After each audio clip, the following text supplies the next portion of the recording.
Hello guys, pag-usapan lang natin ang breaking news at siyempre guys, exclusive na pinag-uusapan nga naman guys ng karamihan. Ewan ko na lang talaga Alden kung may magtatangkang angkinin si Catherine pag nakita nila to. Ibig sabihin pala nito guys, binabakuran na ni Alden Richard si Catherine Bernardo. Kaya naman pala guys, lagi silang magkakapit. Ibig sabihin lang nito guys, kaya naman pala tinatawag siyang linta sila sa isa't isa at kung ano-ano pa, ibig sabihin, binabakuran na ni Alden Richard si Catherine Bernardo. Pero take note guys paano naman kasi guys ang nakita nila patungkol umano guys kay Dominic na laging kasama ni Catherine Bernardo. Kung binabakuran kasi guys ni Alden Richard si Catherine Bernardo, hindi magagawang kumapit ni Catherine Bernardo kay Dominic. 'Di ba? Kasi laging pinag-uusapan nga naman yan. Pero meron din tayong napapag-usapan guys na sinasabi ng balita dahil na-interview si Dominic ng balita na sinasabi niya na magkaibigan lang sila ni Catherine Bernardo at botong-boto siya sa Kat din. Ibig sabihin lang nito guys, pati si Dominic ay botong-boto kina Catherine Bernardo at Alden Richard. Yung pagsasama nila na spotted nga naman guys sa Halloween party, ibig sabihin magkaibigan lang sila. Diba? Kasi alam naman natin guys, si Alden Richard ay pagod na pagod din. At siyempre kailangan niya rin guys makabanding ang pamilya niya. At lalong-lalong na guys, minsan lang sa isang taon makasama ni Alden Richard ang kanyang ina. Na alam naman natin guys ay pumanaw na. Diba? Kaya nga naman guys malaking issue at intriga ang lahat ng pinag-uusapan sa social media. Pero ating nalalaman yan guys kapag tayo ay nag-research patungkol umano kung ano ang sinasabi ng mga artista. Patungkol sa sinasabi ng mga iba. Tungkol sa nalilink si Dominic kay Catherine Bernardo. Pero ika nga guys ni Dominic, magkaibigan lang sila or magkapatid sa turingan. Diba? Kasi matagal na nga silang magkasama. Dahil nagkasama sila doon sa pinikulang Pagpag, di ba? At siyempre, nandaing nga naman kasi guys sinasabi ni Ogie Diaz na solid manliligaw si Alden Richard at wala tayong bali-balita na naririnig umano sa mga legit na marites na nanliligaw itong si Dominic Roque. Kasi sinasabi kasi ni Dominic guys na magkaibigan lang talaga sila. Kasi ang patunay niyan, hindi pa daw sinasagot ni Catherine Bernardo si Alden Richard. Pero kung sakali man guys, no, mapansin ninyo na talagang medyo sila na at alam naman natin na binabawalan na ni Alden Richard si Catherine Bernardo. Yun na ang pinaka pinupunto natin or talagang ayaw madaliin ni Alden Richard si Catherine Bernardo.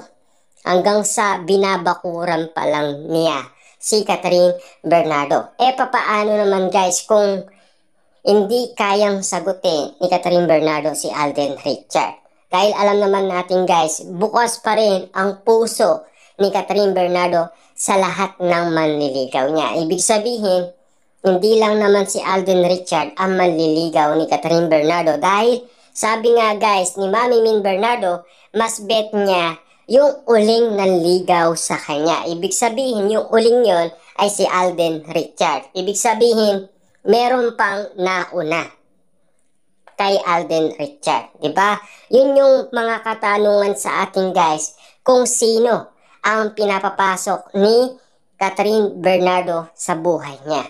At syempre, meron pa rin aka-aka guys na susuyuin pa daw guys ni Daniel Padilla si Catherine Bernardo. Ang tanong guys ng karamihan, matatalo kaya guys ng Katniel ang Kat din sa kanilang movie na Hello, Love Again na meron pang pinag-uusapan guys na bagong teleserye daw ng Kat din.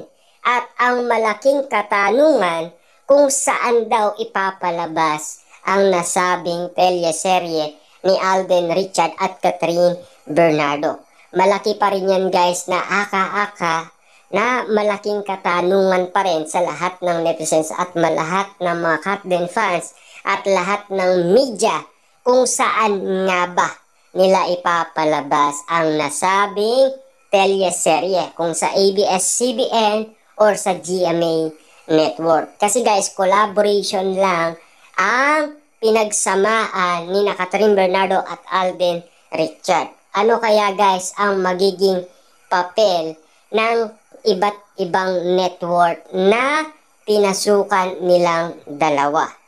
Ano kaya guys ang desisyon nila para sa pinag-uusapan bagong teleserye ni Alden Richard at Catherine Bernardo? Siyempre guys, no, pinag-uusapan lagi na ang lambing at ang pagbabakod ni Alden Richard ay ngayon ay napapansin na nila. Kaya nga naman lagi daw magkadikit at siyempre, kaya nga naman pala laging tinatawag na lintas sila sa isa't isa at glue sila sa isa't isa na para daw mas madikit pa daw sila kesa sa super glue ayon sa mga netizens. Kaya nga naman guys, kung mapapansin ninyo sila, talagang magtataka ka sa mga pinapakita ni Alden Richard at Catherine Bernardo. Talagang walang magtatangkang agawin si Catherine Bernardo kapag daw nakita mo ang bagay na talagang binabakuran na ni Alden Richard si Catherine Bernardo. Ibig sabihin lang nito guys, talagang mahal na mahal ni Alden Richard si Catherine Bernardo. At alam naman natin guys na botong-boto na ang pamilyang Bernardo. Ibig sabihin, lahat ng boto ng pamilyang Bernardo ay kuwang-kuwa na ni Alden Richard. Malaki nga naman guys ang katanungan kung bakit nga naman guys sinasabi ng mga netizens at mga Katden fans na ewan ko na lang talaga Alden kung may magtatangka pang angkinin si Catherine pag nakita nila ito na kapansin-pansin guys, bawat kilos ni Alden Richard ay minamatan na ng lahat ng mga netizens at mga Katden fans. At lalong-lalo na guys, ayaw silang ipartner sa ibang mga celebrity na hindi babagay nga naman sa kanila. Ibig sabihin, kapit